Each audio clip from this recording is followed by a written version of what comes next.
Ever catch yourself wondering if the majority of your life choices come from within or from outside influences?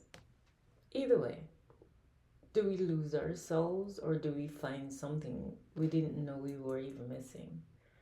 Welcome to yet another crazy episode of Crazy Questions. I'm your host, Soulful, and today I have an amazing human right next to me.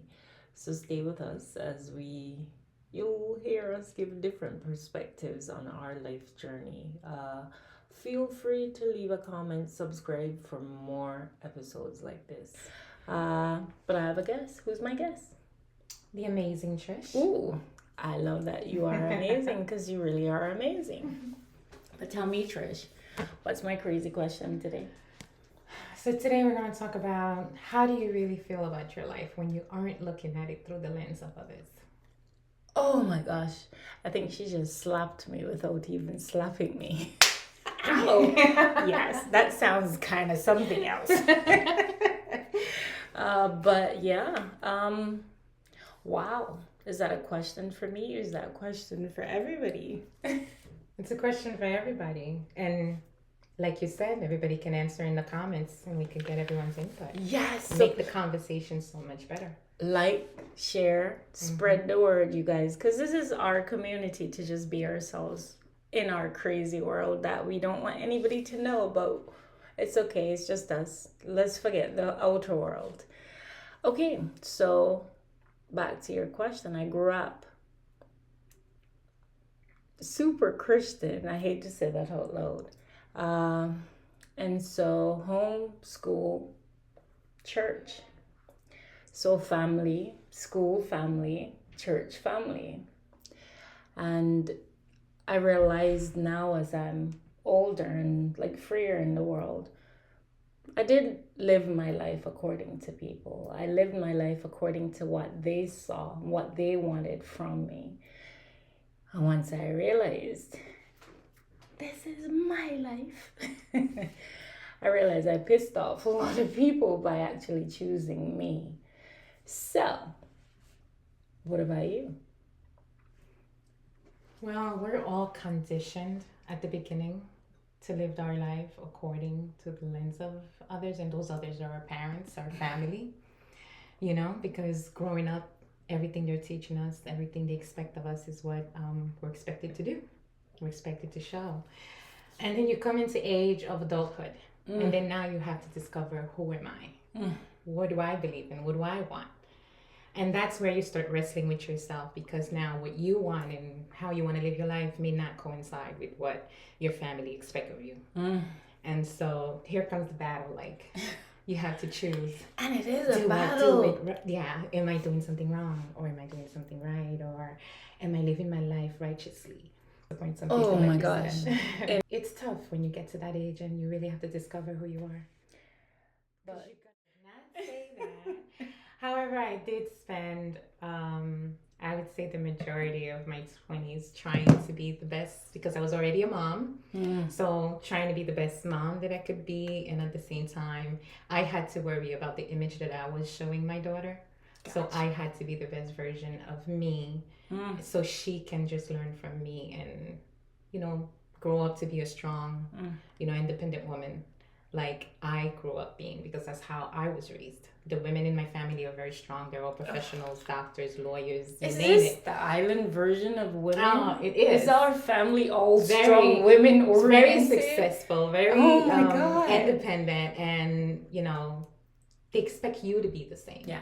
And so it's like your expectations for yourself, because of how they see you, and now you're looking at you through their lens. And so your expectations of yourself are just as high. And so when you meet that expectation, the reward is amazing. But when you don't meet that expectation, you're so much harder on yourself than they are on you, actually. I realize you're so much more harder on you than, of course, there are times when partying, had a great time, running around on Eastern Park, ready for carnival, which I couldn't even tell because my aunt found that out, and my father or my mom, I was like, oh my God, what are you doing there? But it was the highlight of your life when you did things that you were not supposed to, when you were free to be you. When you were just Trish. Yeah. And you know what's the worst part about that is the self-sabotage only comes in when we battle with our true selves. It doesn't do anything for anybody else. Just say, and that was a hard lesson for me because one day I woke up and I remember going, why am I doing all of this? What is the purpose? Who's it benefiting? My dad lives where he lives. My mom lives where she lives. Everybody's moved on in their life. Why do I remember. This is a story, and again, family judge me, but it's the truth.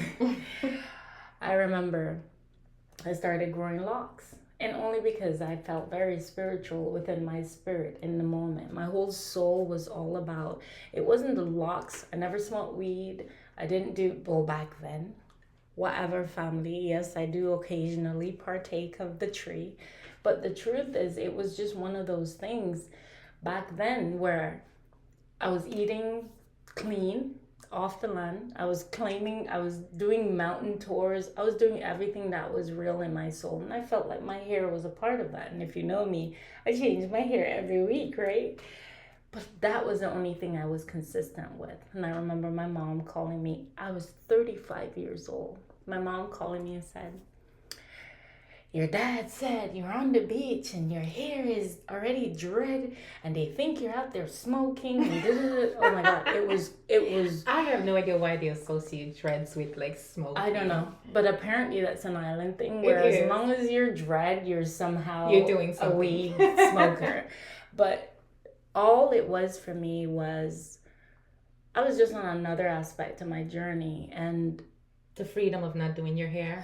and the freedom of not doing my own hair, you guys. I think only we as Because I like do women my own understand hair. that, of the freedom of not having to do Oh, your hair. just get up and go. Yes. That's why I cut my hair up until now. I just get up and go. But I remember battling with that at 35 on a tiny island. And you know what I did?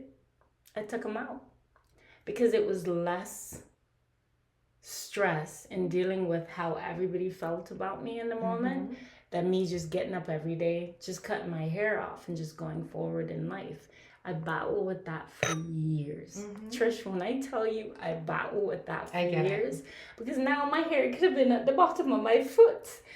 But I took it out and I let go of that aspect of the life that I wanted because somebody else felt it was not suiting for their world.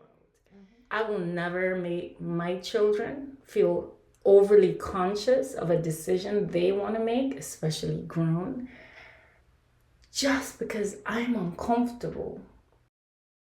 But I think because I was bolder, after I realized who I was, I stopped caring. It's also because you didn't raise her to be that person that they actually brought you up to be. Yeah. She's more independent. She's feeling the freedom that you didn't feel at that age. And that's the strength that we give them.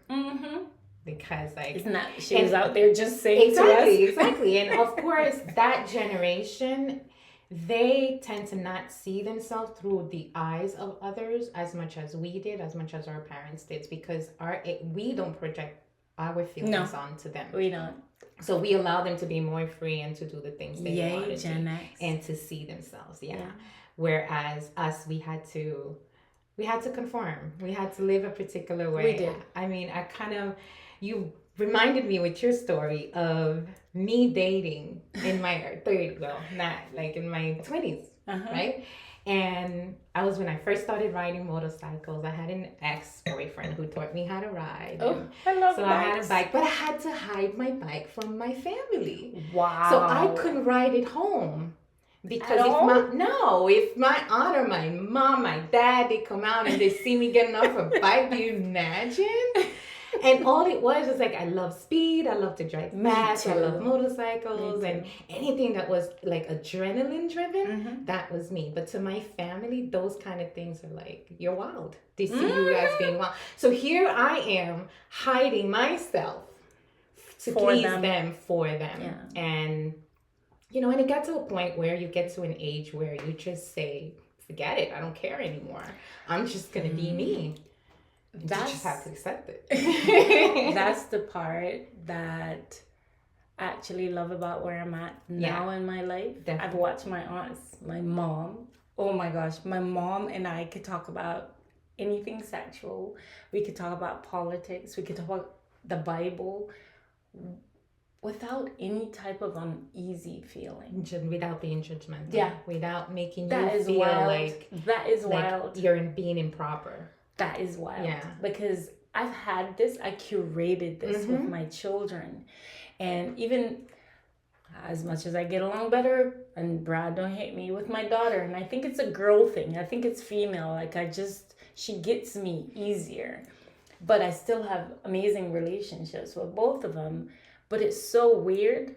You create that all of us work. All three of us have worked on communication throughout our years.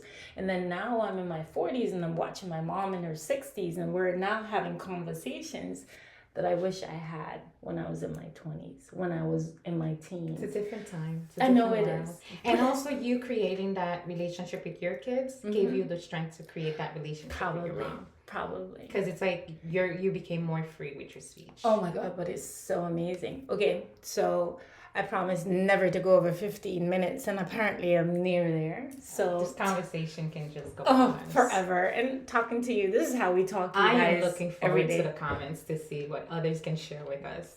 And they better share it on the YouTube. On the YouTube comments. But you guys, this was wild. Trisha's gonna do this with me more, because I think somehow I sound better when I have somebody with me.